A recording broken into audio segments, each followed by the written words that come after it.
For many of us, learning to ride a bike was one of our first major accomplishments in life, and for some, that's as far as your involvement with cycling ever went. A fun pastime to enjoy on the weekends and whatnot. But for others, cycling is a vital mode of transportation and a large part of one's life. And just as cars require roads to be an effective mode of transportation, cycling has its own infrastructure, which is necessary for it to be effective. And from my personal experience in the city of Toronto, this infrastructure is severely lacking.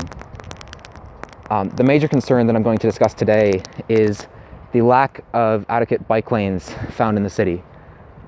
Most of the infrastructure in Toronto can be divided into either bike lanes or bike paths. A bike path, or the distinction between the two, is that a bike path is its own separate entity, while a bike lane is simply just another lane on the side of an existing roadway.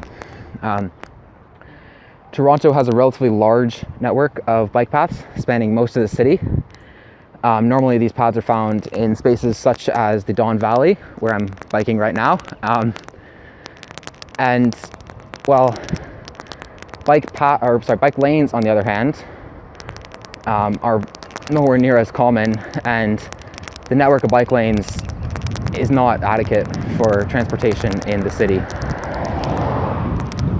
Now, there are many skeptics as to the importance of bike lanes, and some of the major concerns that are often brought up are, why are bike lanes even needed? And, why can't one just ride on the road? Or why can't one ride on the sidewalk? And both of those questions have relatively simple answers. First of all, why can't one just ride on the road? And many cyclists do. I myself do when necessary, but cycling on the road is not particularly safe. Last year in the city of Toronto, there were approximately 1,500 accidents involving a cyclist, and those are simply reported accidents, so the actual number is most likely a fair amount higher than that. And as someone who has personally been involved in a collision while riding my bike, it's a monumentally scary experience. And the problem being that on a traditional laneway, like on a traditional road, there simply isn't enough space for both a bike and a car. It doesn't physically work. And there are drivers who will not afford a cyclist adequate space for them to be safe.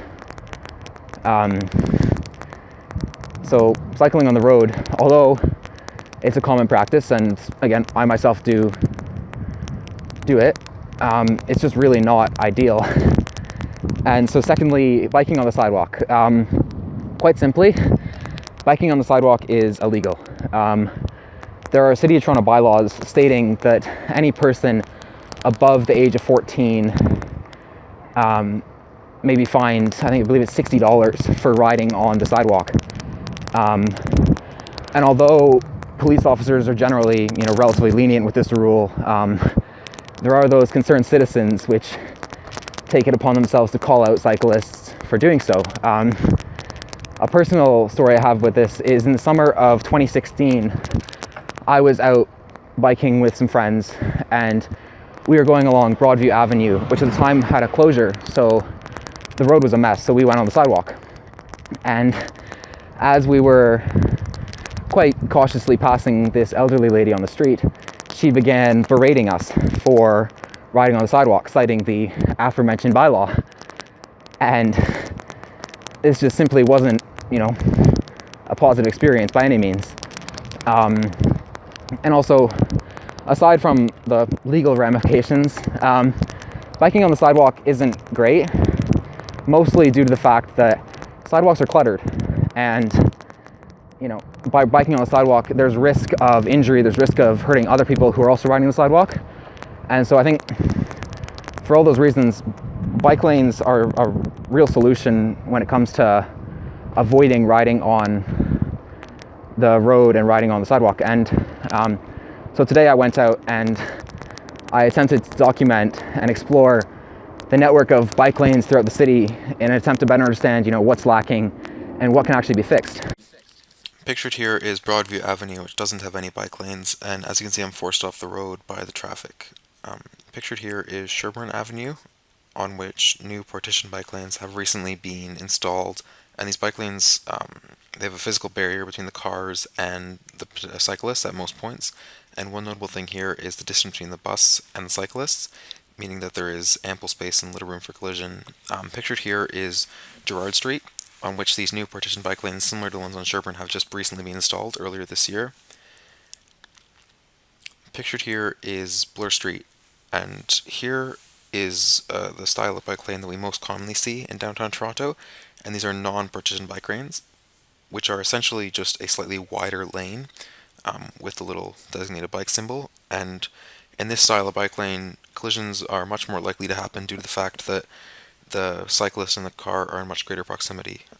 Pictured here is a little bit further west on Bloor Street, and in this section of Bloor Street, partition bike lanes have been added, but although there are partition bike lanes, what's notable in this clip is that there are still obstructions, notably taxis, people opening their doors into traffic, and occasionally you'll find pedestrians or just other cars blocking out these bike lanes, and this severely reduces the effectiveness of these bike lanes. This next clip is taken on St. Clair Avenue East, and in this clip I am again forced off the road by traffic, and what this clip does is it really demonstrates kind of the hazards of biking on the sidewalk, as I have to dodge around pedestrians walking as well as objects laid out on the sidewalk. In this next clip, this is on Overley Boulevard, and the notable thing here is the short or tight distance between the bus and the curb, meaning that if I wanted to pass the bus or the bus had to pass me, there would be no available space. Next here, this is Overley Bridge, and on my way to school every day I bike over this bridge, and this is by far the most frightening part of my trip, as the distance between the cyclist, the partition, and the cars is incredibly small, meaning that there's any slip up and it could be fatal.